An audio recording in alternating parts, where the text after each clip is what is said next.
Bom dia a todos. Quero cumprimentar aqui não só os jornalistas, o pessoal da imprensa, mas especialmente aqui o pessoal do Ministério da Justiça e Segurança Pública aqui presente. Muitos também gostariam de estar aqui presentes, mas nós buscamos ao máximo evitar aí aglomerações, né? Nem conseguimos totalmente, mas enfim.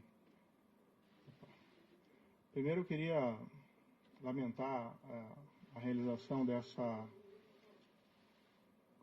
Eu pediria silêncio daí para que pudesse falar sem intervenção.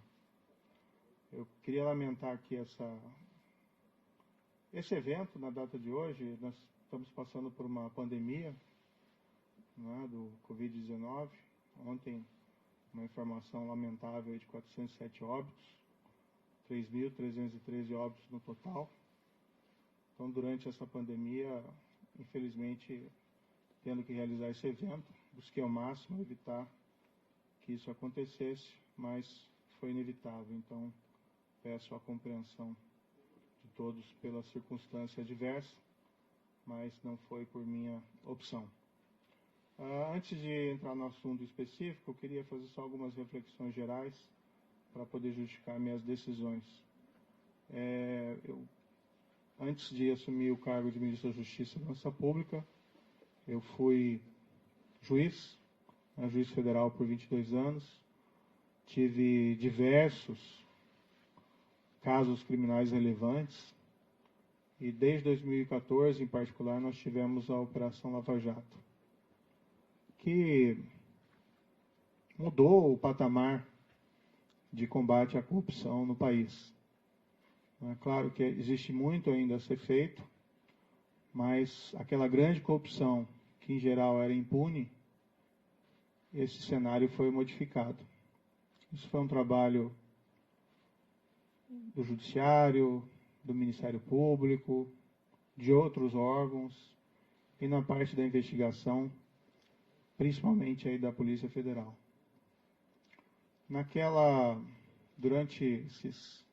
Desde 2014, né, na Lava Jato, a gente sempre tinha uma preocupação constante de uma interferência do Executivo nos trabalhos da investigação. E isso poderia ser feito de diversas formas: troca do diretor-geral, assim que houvesse causa, troca do superintendente. Tivemos, no início da Lava Jato, o superintendente Rosalvo Ferreira, que convidei aqui para o Ministério, fazendo um grande trabalho.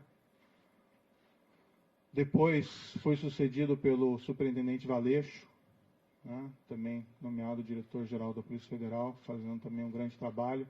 Houve essa substituição, mas essa substituição na época foi pela aposentadoria, né, do Dr. Rosalvo. E, enfim, foi garantida a autonomia da Polícia Federal, né, durante esses trabalhos lá de investigação. É certo que o governo da época tinha inúmeros defeitos, né, aqueles crimes gigantescos de corrupção que aconteceram naquela época, mas foi fundamental a manutenção da autonomia da PF para que fosse possível realizar esse trabalho, seja de bom grado ou seja pela pressão da sociedade.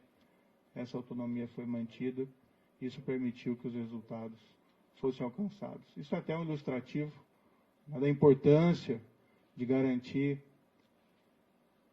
Estado de Direito, Rule of Law, autonomia das instituições de controle e de investigação.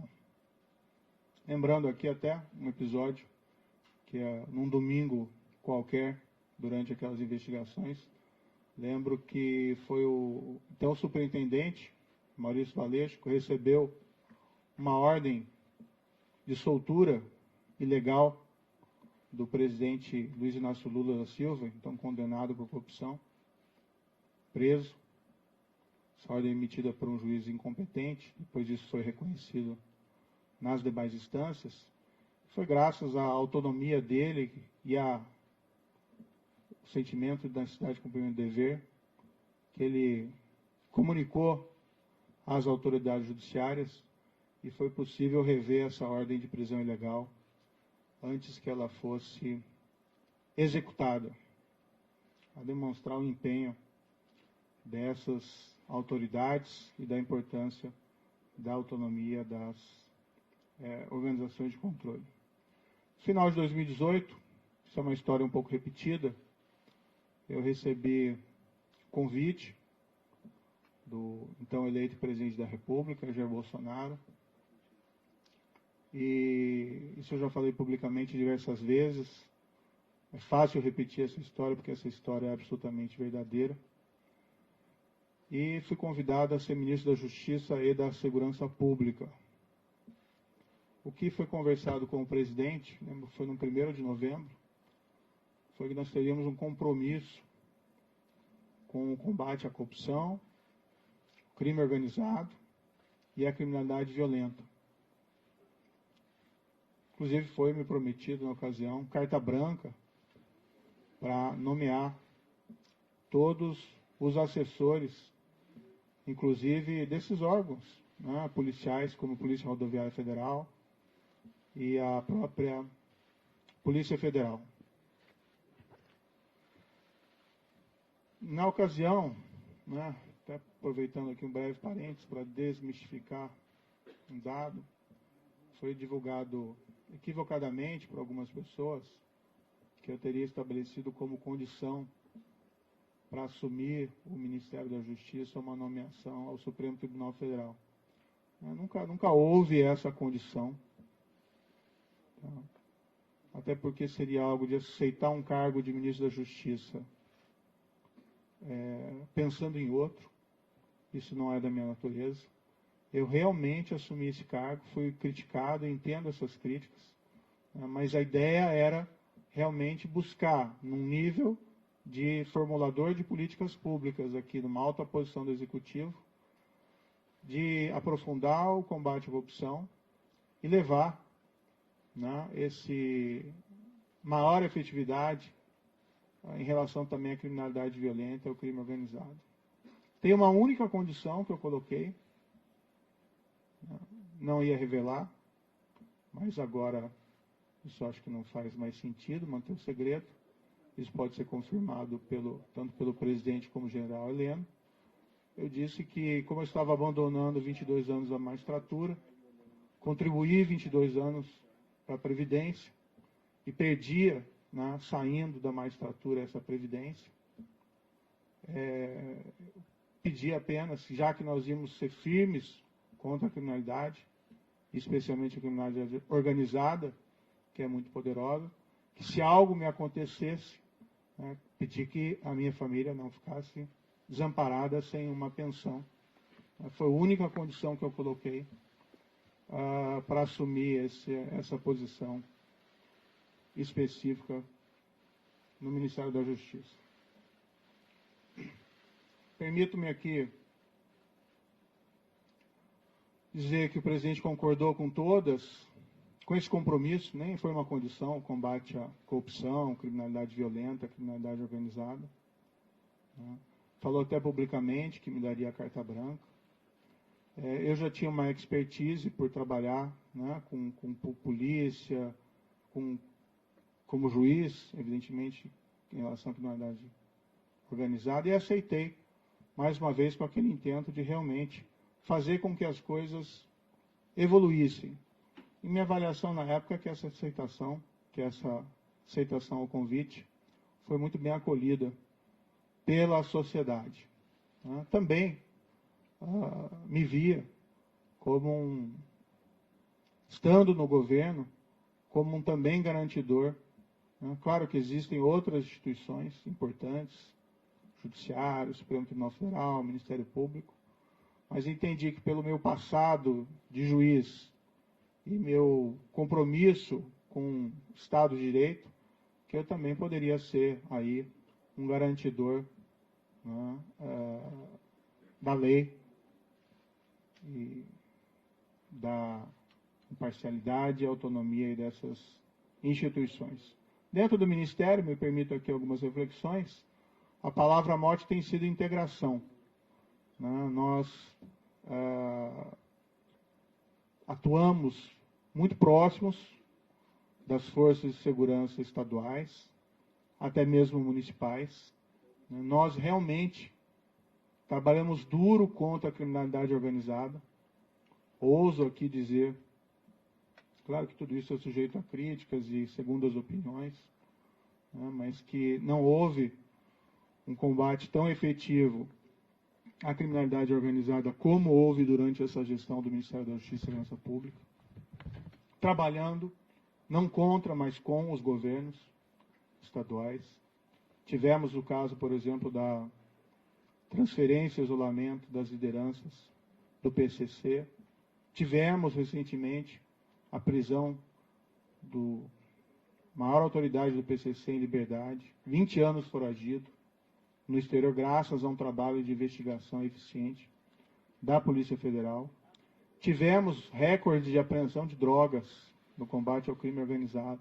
Isso é importante, tirar droga das ruas, cocaína, maconha. Isso feito pela Polícia Federal, isso feito pela Polícia Rodoviária Federal, também um belíssimo trabalho aqui desenvolvido, pela Força Nacional nos locais em que ela atuou.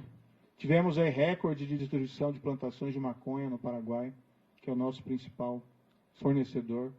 Números expressivos de apreensão de produto do crime, seja de drogas, seja de corrupção, principalmente aí no caso pela Polícia Federal. Buscamos fortalecer a Polícia Federal e a Polícia Rodoviária Federal nesse período, com ampliação dos concursos existentes.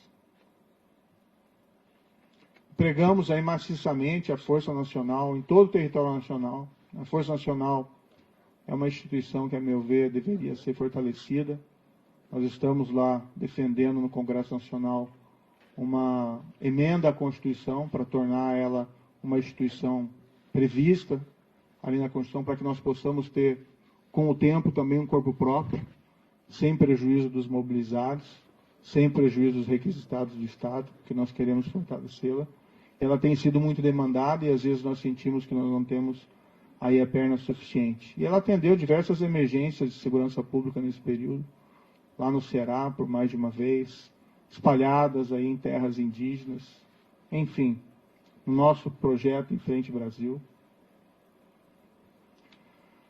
Nós criamos o CEOP, Secretaria de Operações Integradas, até nessa linha de fortalecer a integração. A CEOP desenvolveu um programa chamado Horus e Vigia, que é talvez um dos primeiros programas realmente efetivos aí para controle de fronteiras no nosso país, e trabalha em conjunto com as forças de segurança estaduais. Investimos em inteligência com os centros de fusão, saímos trabalhando também em outras áreas.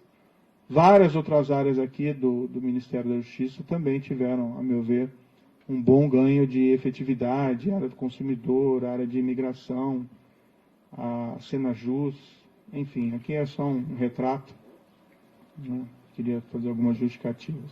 No momento, o Ministério da Justiça está voltado principalmente ao enfrentamento da pandemia. Isso prejudicou um pouco os planos em curso, embora eles continuassem. Mas estamos cuidando também de IPI, vacinação, de atenção às forças de segurança, de coordenação, de se preocupar com o Plano Nacional de Segurança. Enquanto o COAF esteve no Ministério da Justiça, e eu não pedi que o COAF viesse, mas foi proposto que ele fosse colocado no Instituto do Ministério da Justiça, nós os fortalecemos. Depois ele acabou sendo transferido para outros órgãos. Até onde tem presente a estrutura fortalecida se manteve. Acho que isso é muito positivo. Também é um órgão de inteligência importantíssimo, que nós devíamos, inclusive, aumentar a sua estrutura e melhorar o seu funcionamento. Tivemos aí o projeto de lei anticrime, que foi a principal mudança legislativa durante o nosso período de gestão. Várias alterações, facilitação também de venda de drogas. O DEPEN fez um trabalho também fantástico aqui no Ministério Público, também a Senad. Desculpe aqui um pouco cansativo todas essas reflexões. O projeto de lei anticrime poderia ter avanços maiores, infelizmente não foi aprovado em sua totalidade, mas ainda assim, na minha avaliação, ele representou um grande balanço. E eu lembro aqui, num dos primeiros projetos que nós fizemos no Ministério da Justiça, logo no início, foi uma campanha motivacional, né, para os servidores. E o tema era faça a coisa certa sempre. Então, esse sempre foi o mote, sempre foi a palavra, frase de ordem do Ministério da Justiça e da Segurança Pública. Faça a coisa certa, não importa as circunstâncias, arque com as consequências, isso faz parte. Acho que com tudo isso, nós conseguimos resultados expressivos, alguns deles eu já mencionei, como as questões de combate ao crime organizado, mas nós tivemos, aqui permito-me dizer, uma redução expressiva da criminalidade, né, em 2019. Tudo bem, já tinha uma queda em 2018, mas em 2019 nós tivemos uma queda em percentuais sem precedentes históricos, né, menos 19% de assassinatos. Outros crimes também caíram percentualmente de maneira até mais significativa. Mais de 10 mil brasileiros deixaram de ser assassinados. Claro, né, é um resultado compartilhado com os estados, com os municípios, onde tem combate à violência, ninguém tem dúvida disso, ninguém quer invocar esse mérito específico de maneira exclusiva, até porque a proposta do Ministério da Justiça sempre foi integração. Não importa o resultado, não quem leva a medalha no final. Mas é muito significativo, isso me deixa muito feliz, que nesse primeiro ano nós tivemos resultados assim tão positivos para a queda de violência, que é uma grande aspiração da população brasileira. Claro que temos ainda que melhorar muito esse cenário, mas, enfim, isso é um trabalho que é permanente e duradouro. Bem, em todo esse período,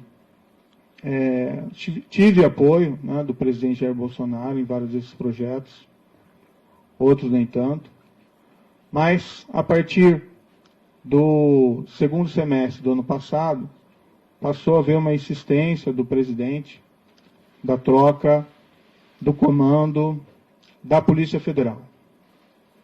Isso, inclusive, foi declarado publicamente pelo próprio presidente. Houve primeiro um desejo de trocar um superintendente da Polícia Federal do Rio de Janeiro. Sinceramente, não havia nenhum motivo para essa substituição. Mas conversando com o superintendente em questão, ele queria sair do cargo, né, por questões exclusivamente pessoais. Então, nesse cenário, acabamos concordando, eu e o diretor-geral, em promover essa troca, com uma substituição técnica, com uma substituição de um indicado pela polícia. Agora, tem que fazer uma referência bastante rápida, né? Eu não indico superintendentes da Polícia Federal. Tá? A única pessoa que eu indiquei na Polícia Federal foi o diretor, o Maurício Valeixo. Não é meu papel fazer indicações aí de superintendentes. E assim tem sido no Ministério como um todo. Eu sempre tenho solicitado, dado autonomia, né, ao pessoal que trabalha comigo, a palavra certa não é subordinado, é equipe, para que eles façam as melhores escolhas, né? Assim se valoriza aí os subordinados, desculpe, a equipe, e as escolhas técnicas. Eu tinha notícia quando eu assumi aqui o Ministério da Justiça, de que pelo menos havia rumores de que a Polícia Rodoviária Federal tinha algumas superintendências, indicações políticas. Eu escolhi o diretor-geral, Adriano Furtado, está aqui presente. Ele pode ser testemunhar o que eu disse para ele na ocasião, que eu falei, escolha tecnicamente. Né? O que não é aceitável de maneira nenhuma são essas indicações políticas. Claro que às vezes existem indicações positivas, mas quando se começa a preencher esses cargos técnicos, principalmente de polícia, por questões político-partidárias, realmente o resultado não é bom para a corporação, inclusive. O presidente, no entanto, passou a insistir também na troca do diretor-geral. O que eu sempre disse ao presidente? Presidente, eu não tenho nenhum problema em trocar o diretor-geral da Polícia Federal, mas eu preciso de uma causa. E uma causa normalmente relacionada a uma insuficiência de desempenho um erro grave. E, no entanto, o que eu vi, né, durante todo esse período, e até pelo histórico do próprio diretor-geral, que é um trabalho bem feito. Né? Várias dessas operações importantes, combate ao crime organizado, operações também de combate à corrupção que foram relevantes, poderiam ter até mais operações, né? Mas normalmente essas operações elas maturam durante algum tempo. E ano passado, em particular, nós ficamos aí 4 meses sem poder movimentar inquéritos envolvendo lavagem de dinheiro, né, por uma decisão judicial. Isso também prejudicou um pouco os trabalhos. Mas o trabalho vinha sendo feito e até a queda dessas estatísticas criminais é um indicador relevante de que o trabalho estava sendo positivo.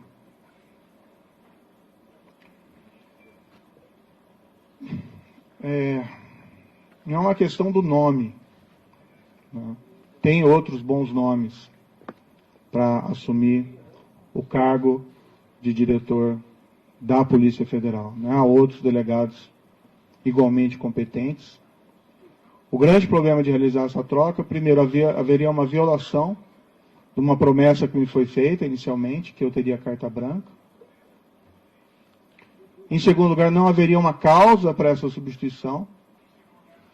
E estaria claro que estaria havendo ali uma interferência política na Polícia Federal, o que gera um abalo na credibilidade. Não minha, mas minha também, mas também do governo, desse compromisso maior que nós temos que ter com a lei, com o rule of law, e ia ter impacto também, na minha opinião, na própria efetividade da Polícia Federal. Ia gerar uma desorganização. Não aconteceu durante a Lava Jato, a despeito de todos os problemas de corrupção dos governos anteriores. Houve até um episódio em que foi nomeado um diretor no passado com o intuito de interferência política e não deu certo, ficou pouco mais de 3 meses. A própria instituição rejeitou essa possibilidade. E o problema é que nas conversas com o presidente, e isso ele me disse expressamente, que não é só a troca do diretor-geral. Né? Haveria também a intenção de trocar superintendentes, novamente o superintendente do Rio de Janeiro, outros superintendentes provavelmente viriam em seguida, a superintendente da Polícia Federal de Pernambuco, sem que fosse me apresentado uma razão, uma causa para realizar esses tipos de substituições que fossem aceitáveis. Dialoguei muito tempo com o presidente, busquei postergar essa decisão, às vezes até sinalizando que poderia concordar no futuro, né, com essa possibilidade. E até num primeiro momento pensando, não, de repente pode ser feito, pode ser alterado, mas cada vez mais me veio a sinalização de que seria um grande equívoco realizar essa substituição. Ontem, né, eu conversei com o presidente, houve essa insistência do presidente, né, falei ao presidente que seria uma interferência política, ele disse que seria mesmo. Né. Falei que isso teria um impacto para todos, que seria negativo. Mas, para evitar uma crise, né, durante uma pandemia, não tenho vocação aí para carbonário, muito pelo contrário, acho que o momento é inapropriado para isso. Eu sinalizei, então, vamos, né, substituir o Valeixo por alguém que represente a continuidade dos trabalhos, alguém com um perfil absolutamente técnico e que fosse uma sugestão minha também. Na verdade, nem minha, uma sugestão da própria Polícia Federal. Eu sinalizei com o nome do atual diretor executivo da Polícia Federal, Disney Rossetti. Eu nem tenho uma grande familiaridade com Disney Rossetti, mas é uma pessoa de carreira, de confiança, E como eu disse, essas questões não são pessoais, não são preferências pessoais. São questões que têm que ser decididas tecnicamente.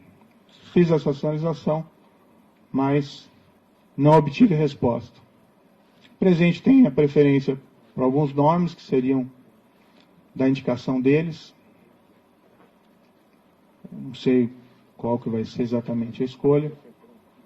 Foi ventilado o nome de um delegado que passou mais tempo no Congresso do que na ativa, na Polícia Federal.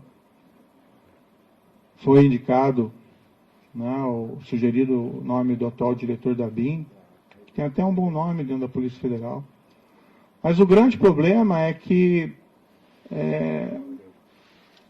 não são tantos essa questão de quem colocar, o problema é por que trocar. E permitir que seja feita a interferência política no âmbito da Polícia Federal. O presidente me disse mais de uma vez, expressamente, que ele queria ter uma pessoa do contato pessoal dele, que ele pudesse ligar, que ele pudesse colher informações, que ele pudesse colher aí relatórios de inteligência, seja o diretor, seja o superintendente. E realmente não é o papel da Polícia Federal prestar esse tipo de informação. As investigações têm que ser preservadas. Imaginem se durante a própria Lava Jato, o ministro, o diretor-geral, o presidente, então presidente Dilma, o ex-presidente Luiz ficassem ligando para o superintendente em Curitiba para colher informações sobre as investigações em andamento. Então, a autonomia da Polícia Federal, como um respeito aí à autonomia, à aplicação da lei, seja a quem for, isso é um valor fundamental que nós temos que preservar dentro de um Estado de Direito. O presidente me disse isso expressamente, ele pode ou não confirmar essas questões, mas, enfim, é algo que realmente eu não entendi apropriado. Então, o grande problema não é quem entra, mas por que alguém entra. E se esse alguém, sendo da corporação, aceitando substituição do atual diretor-geral, com o impacto que isso vai ter na corporação, não conseguiu dizer não para o presidente uma proposta dessa espécie, eu fico na dúvida se vai conseguir dizer não em relação a outros temas. Há uma possibilidade que se afirme que o Maurício Valeixo gostaria de sair, mas isso não é totalmente verdadeiro. O ápice da carreira de qualquer policial federal, delegado da Polícia Federal, é a direção-geral da Polícia Federal. E ele entrou com uma missão. Claro que, depois de tantas pressões para que ele saísse, ele de fato até manifestou a mim, olha, talvez seja melhor eu sair para diminuir essa cisma, e nós conseguimos realizar uma substituição aqui adequada. Eu sairia para uma didância ou para outro cargo. Mas nunca isso voluntariamente, sim decorrente dessa pressão, que a meu ver não é aí apropriada. E o grande problema, uma substituição que seja orientada aí por causas, que possam ser sustentadas, não haveria aí nenhum problema específico. O presidente também me informou que tinha preocupação com inquéritos em curso no Supremo Tribunal Federal e que a troca também seria oportuna da Polícia Federal por esse motivo. Também não é uma razão que justifique a substituição, até algo que gera uma grande preocupação. Enfim, eu, né, sinto que eu tenho o dever de tentar proteger a instituição, a Polícia Federal.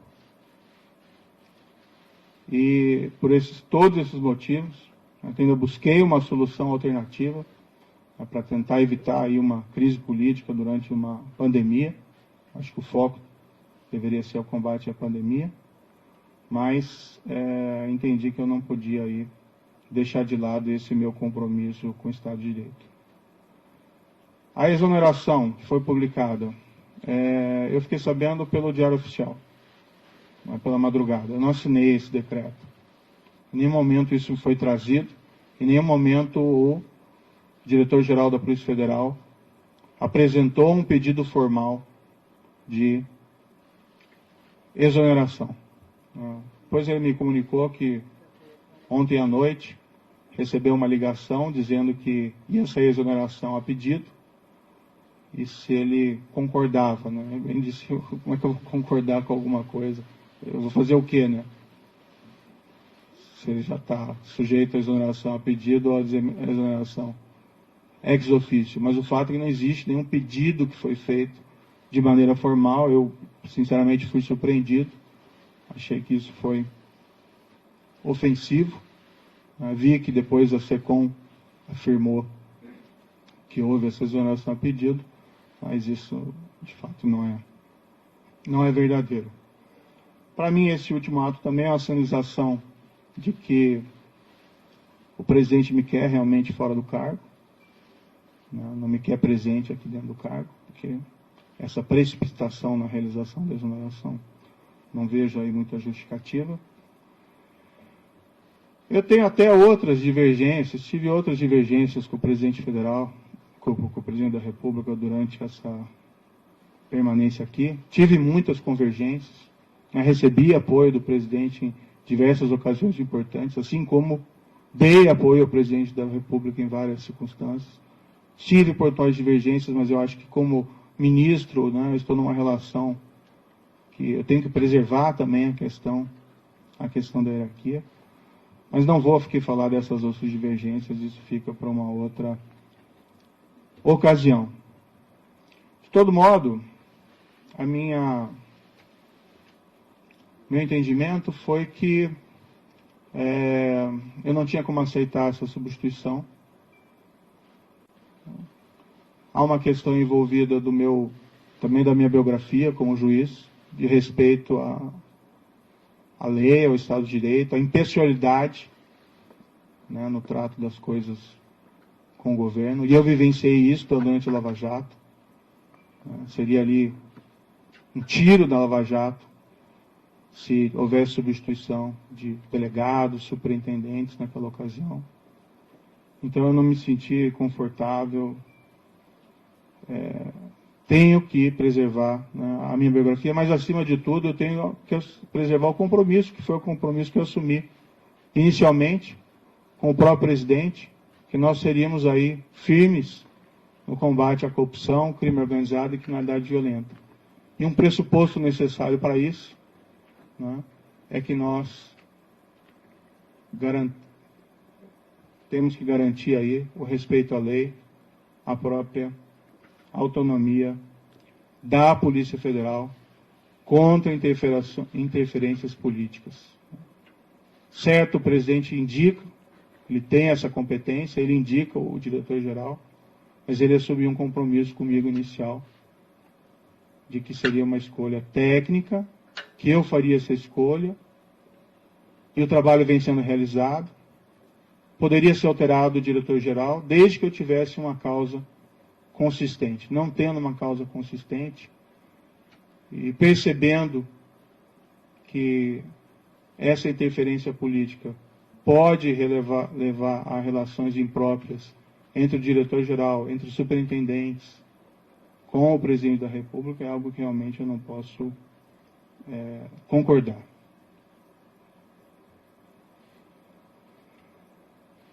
Um pouco sobre o futuro, né? De todo modo, eu agradeço ao presidente da República a nomeação que nos foi feita lá atrás. Acho que nós tínhamos um compromisso e eu fui fiel a esse compromisso. Acho que estou sendo fiel a esse compromisso no momento em que eu me encontro aqui dentro do Ministério da Justiça. Ou no futuro, né, eu vou começar a empacotar minhas coisas e vou providenciar aqui o meu encaminhamento da minha carta de demissão. Né? Eu, infelizmente, não tenho como persistir com o compromisso que assumi, sem que eu tenha condições de trabalho, sem que eu tenha condições de preservar a autonomia da Polícia Federal para realizar os seus trabalhos, ou sendo forçado a sinalizar uma concordância com uma interferência política na Polícia Federal, cujos resultados são imprevisíveis. Espero que, independente da minha saída, seja feita a escolha de ou até, né, quem sabe, a própria manutenção do diretor-geral atual, já que o pedido de exoneração não existe, mas não havendo essa possibilidade, que seja feita uma escolha técnica, sem preferências pessoais, né, que também a instituição, dá para se confiar na Polícia Federal, né? A Polícia Federal tem um histórico, ela vai também resistir a qualquer espécie de interferência política, tenho crença nisso, e que seja indicado alguém que possa realizar um trabalho autônomo, independente, alguém que não concorde, né, em trocar superintendentes ou delegados por motivos não justificados. O meu futuro pessoal, após isso, né, eu abandonei esses 22 anos de magistratura. Infelizmente é um caminho sem volta, né, mas quando eu assumi, eu sabia dos riscos. Vou descansar um pouco, né. Nesses 22 anos foram muito trabalho, em especial durante todo esse período da Lava Jato, eu praticamente não tive descanso, e nem durante o exercício do cargo de ministro da Justiça e Segurança Pública. Vou procurar, né, mais adiante um emprego, não enriqueci, né, no serviço público, nem como magistrado, nem como ministro. E quero dizer que, independentemente de onde eu esteja, eu sempre vou estar à disposição do país para ajudar, o que quer que seja, se eu puder ajudar nesse período da pandemia com outras atitudes. Mas,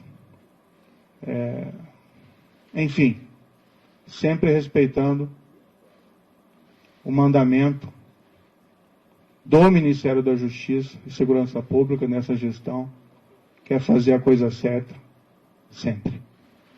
Muito obrigado.